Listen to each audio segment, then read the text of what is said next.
Hello बच्चों, welcome back to my YouTube channel Maths Plaza. तो बच्चों, आज मैं इस वीडियो में Bihar board class 10th Hindi Varnika chapter 2 जिसका नाम है ढहते विश्वास। आज मैं इस चैप्टर के सभी प्रश्नों का सॉल्यूशन यानी उत्तर कराने वाला हूं। आइए देखते हैं। तो पहला जो क्वेश्चन इसमें दिया गया है वो कह रहा है कि लक्ष्मी कौन थी, उसकी पारिवारिक स्थिति कैसी थी। ठीक है, लक्ष्मी कौन थी, उसकी पारिवारिक स्थिति कैसी थी, लक्ष्मी का कंडीशन कैसा था, ये इसमें हमको क्या करना है, बताना है। ठीक है ना, लक्ष्मी का कंडीशन कैसा था। तो समझते हैं इसको हम।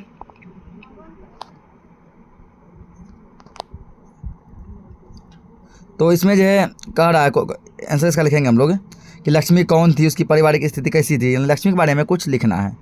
लक्ष्मी लक्ष्मण की पत्नी थी। लक्ष्मी किसकी पत्नी थी? लक्ष्मण की पत्नी थी। वह गरीब थी। लक्ष्मी कैसी थी? गरीब थी। ठीक ना। साहसी और दयावान औरत थी। लक्ष्मी जो है साहसी यानी हिम्मत था उसके अंदर, और दयावान थी, काफ़ी ज़्यादा जो है दयालु थी। उसके परिवार में ससुर हीराकुंड बांध में काम करते हुए शहीद हो गए थे। लक्ष्मण कलकत्ता में नौकरी करता था। लक्ष्मण कहाँ नौकरी करता था? कलकत्ता में नौकरी करता था। वह इतना पैसा नहीं भेज पाता था कि लक्ष्मी अपना सामान को पूर्ति कर सके, यानी कि अपना गुजारा कर सके। लेकिन लक्ष्मण कलकत्ता में नौकरी करता था, ये बात सही है। वह इतना पैसा जो है कमा कर नहीं भेज पाता था कि लक्ष्मी क्या कर सके, ठीक ना, तो अपना गुजारा जो है, अपना भरण पोषण कर सके। इसके लिए वह क्या करती थी, तो तहसीलदार साहब के यहाँ काम किया करती थी और परिवार को चलाती थी। लक्ष्मी भी तहसीलदार साहब के यहाँ काम करती थी, अपने परिवार को चलाती थी। उसका एक छोटा बच्चा था जो कि 1 साल का था। जो कितना था? 1 साल का, साल भर का लड़का था। ठीक ना। और एक बड़ा लड़का था और 2 बेटियां भी थी। लक्ष्मी का एक छोटा बच्चा था जो 1 साल का था। उसके अलावा कौन था? तो एक बड़ा बेटा था जिसका नाम अच्युत था, और 2 बेटियां थी। घर फूस और कच्चा था।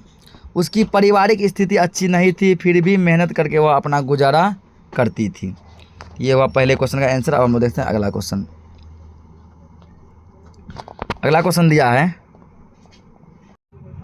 अगला क्वेश्चन है, कहानी के आधार पर प्रमाणित करें कि उड़ीसा का जनजीवन बाढ़ और सुखाड़ से प्रभावित रहा। ठीक है, कभी उड़ीसा में कभी बाढ़ आया तो कभी सुखाड़ आया। इस कहानी के आधार पर बताना है। तो कहानी के आधार पर पता चलता है कि उड़ीसा का जनजीवन कभी तूफान तो कभी सुखाड़ तो कभी बाढ़। ठीक ना। क्या लिखा है? उड़ीसा का जनजीवन कभी तूफान तो कभी सुखाड़ तो कभी बाढ़ के चलते, इन्हें लिखेंगे फिर से। ठीक ना। बाढ़ के चलते भगवान पर से विश्वास उठने लगा था। प्रत्येक साल किसी न किसी प्राकृतिक विपदा से सामना करना पड़ता था। कभी बाढ़ आता था, कभी सुखाड़ आता था, कभी तूफान आता था। लोग एकदम विचलित हो गए थे। लोग कैसे हो गए थे? एकदम विचलित हो गए थे। ठीक ना। अगला क्वेश्चन है, अब कहानी में आए बाढ़ के दृश्यों का चित्रण अपने शब्दों में करें।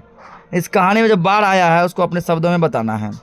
इस कहानी में काले बादल, सूर्य 8 दिनों से ना निकला, लगातार वर्षा हो रही थी। इस कहानी में की शुरुआत में ऐसा बताया गया है कि काले बादल पर अच्छा छाए हुए थे, सूर्य 8 दिनों से दिखाई नहीं दे रहा था और लगातार वर्षा हो रही थी। नदी का पानी बढ़ रहा था। यह सुनकर डर लग रहा था। नदी का पानी इतना वर्षा हुआ, 8 दिन से लगातार वर्षा जो हो रहा था, नदी का पानी पूरा बढ़ रहा था। यह सुन के बाद डर लग रहा था। जब बांध टूटने का खतरा दिखाई दे रहा था तो बांध को बचाने के लिए लोग रात दिन काम करते थे। ठीक है, ताकि बांध नहीं टूटे। उस पर भी बांध टूट जाता है जब माँ अपने बच्चों से अलग हो जाती है और अपने बच्चे को पानी में बहते देखती है तो दिल रो पड़ता है। ठीक है। दिन रात जो है प्रयास करने के बावजूद भी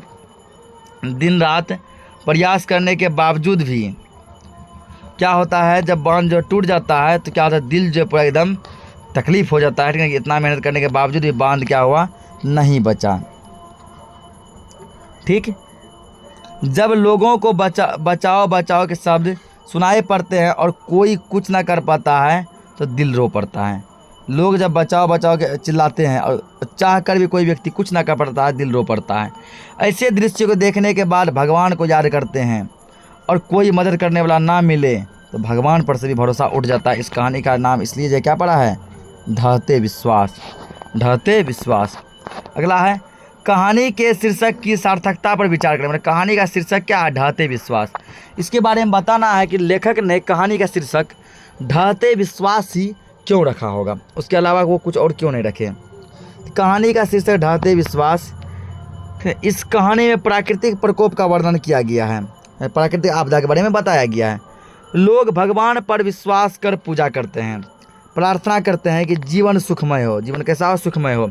लेकिन यदि लोगों को कभी सुखाड़ और कभी बाढ़ का सामना करना पड़े तो जान माल का काफ़ी नुकसान होता है। ऐसी घटनाओं को देखकर लोगों का विश्वास भगवान से उठ जाता है, इसलिए इस कहानी का नाम ढाते विश्वास रखा गया है। अगला क्वेश्चन है, लक्ष्मी के व्यक्तित्व पर विचार करें। लक्ष्मी के बारे में कुछ बताना है। लक्ष्मी गरीब औरत थी, वह साहसी और दयावान भी थी। लक्ष्मी कुशल गृहिणी थी, मेहनती थी, अपने परिवार की देखरेख अच्छे तरीके से करती थी, अपने बच्चों का ध्यान रखती थी, सामाजिक कार्यों के लिए बच्चों को भेजती थी। जैसे जब बांध का जब मरम्मत चल रहा था, ये अपने सबसे बड़े बेटे अच्युत को वहाँ पे भेजी थी। अगला क्वेश्चन है, बिहार का जनजीवन भी बाढ़ और सुखाड़ से प्रभावित होता रहा है।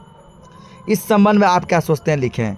हमारा बिहार जो है ये भी कभी बाढ़ से कभी सुखाड़ से हमेशा परेशान रहा है, इसके बारे में कुछ बताना है। तो बिहार का जनजीवन हमेशा बाढ़ और सुखाड़ से प्रभावित होता रहा है। बिहार के 3 खंड हैं, दक्षिण बिहार, मध्य बिहार और उत्तर बिहार, ठीक ना। उत्तर बिहार में लगभग प्रत्येक वर्ष बाढ़ आती है। उत्तर बिहार में प्रत्येक साल क्या आता है, बाढ़ आता है। काफ़ी जान माल का नुकसान होता है, ठीक ना। 2009 में कोसी बांध टूट गया था, काफ़ी लोगों की मृत्यु हो गई और करोड़ों की संपत्ति का नुकसान हुआ था, ठीक है। इतना लिखेंगे। उसके बाद यहाँ लिखना यहाँ से, इस तरह हम देखते हैं कि बिहार में बाढ़ और सुखाड़ का खेल आँख मिचौनी की तरह प्रत्येक साल किसी न किसी हिस्से में ज़रूर आती है। यहाँ तक लिखना बस हो गया, ज़रूर आती है, ठीक ना। अब जो है पाठ का सभी प्रश्न हो गया है, तो पाठ में जितने भी प्रश्न थे उसका सॉल्यूशन हो गया। अब आइए कुछ इंपॉर्टेंट प्रश्न देखते हैं जो कि पीछे के एग्जाम में, हमारे बिहार बोर्ड एग्जाम में पूछा गया है। ये 2 अंक स्तरीय लघुत्तरीय प्रश्न है, ठीक ना। तो हमारे एग्जाम में जब बोर्ड एग्जाम में पूछा गया 2022 में यह प्रश्न पूछा गया है, जो है लक्ष्मी कौन थी, उसके पति का क्या नाम था, ठीक ना। लक्ष्मी कौन थी, उसके पति का क्या नाम था, ये हमारे बिहार बोर्ड एग्जाम में 2022 में पूछा गया है। लिखना, लक्ष्मी ढाते विश्वास कहानी की मुख्य पात्रा थी। वह उड़ीसा की देवी नदी के किनारे वाले एक गांव की किसान और संघर्षशील महिला थी, ठीक ना। उड़ीसा में एक नदी था, देवी नदी, उसी नदी के किनारे ये जो है रहती थी। उसके पति का नाम लक्ष्मण था, जो कलकत्ता में नौकरी करता था, ठीक। उसके बाद जो 2 नंबर में पूछा गया है, लक्ष्मी कौन थी, फिर वही पूछा गया, लक्ष्मी कौन थी, उसका घर कहाँ था। ढाते विश्वास शीर्षक कहानी के अनुसार लिखें। तो लक्ष्मी ढाते विश्वास शीर्षक कहानी की मुख्य पात्र थी। उसका पति लक्ष्मण कलकत्ता में नौकरी करता था। लक्ष्मी का घर देवी नदी के बांध के नीचे था, इतना इसमें लिखना है। और तीसरा क्वेश्चन एक पूछा गया है कि 2023 में ये पूछा है कि ढाते विश्वास शीर्षक कहानी के लेखक का नाम क्या है। इस कहानी में किस राज्य को बाढ़ और सुखाड़ से प्रभावित दिखाया गया है। चलिए आंसर लिखेंगे इसका। ढाते विश्वास शीर्षक कहानी के लेखक का नाम सातकोड़ी होता है। क्या नाम, सातकोड़ी होता। इस कहानी में उड़ीसा राज्य को बाढ़ एवं सुखाड़ से प्रभावित दिखाया गया है। फिर यहाँ है, लक्ष्मी क्यों पिछड़ गई थी।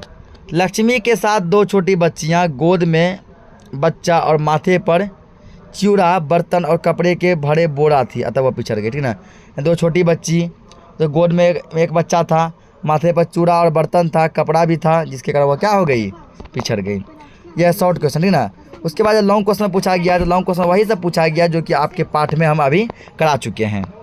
तो लगभग क्वेश्चन का सोल्यूशन हमने करा दिया। तो आशा करते हैं कि आप लोगों को यह क्लास अच्छा लगा होगा। यदि अच्छा लगा हो तो वीडियो को लाइक करें, चैनल को सब्सक्राइब करें, अपने दोस्तों के साथ शेयर जरूर करें। इससे हमें मोटिवेट मिलता है, जिससे हम अगले वीडियो को बनाने के लिए प्रेरित होते हैं। तो मिलते हैं हम लोग नेक्स्ट लेक्चर में, तब तक के लिए जय हिंद।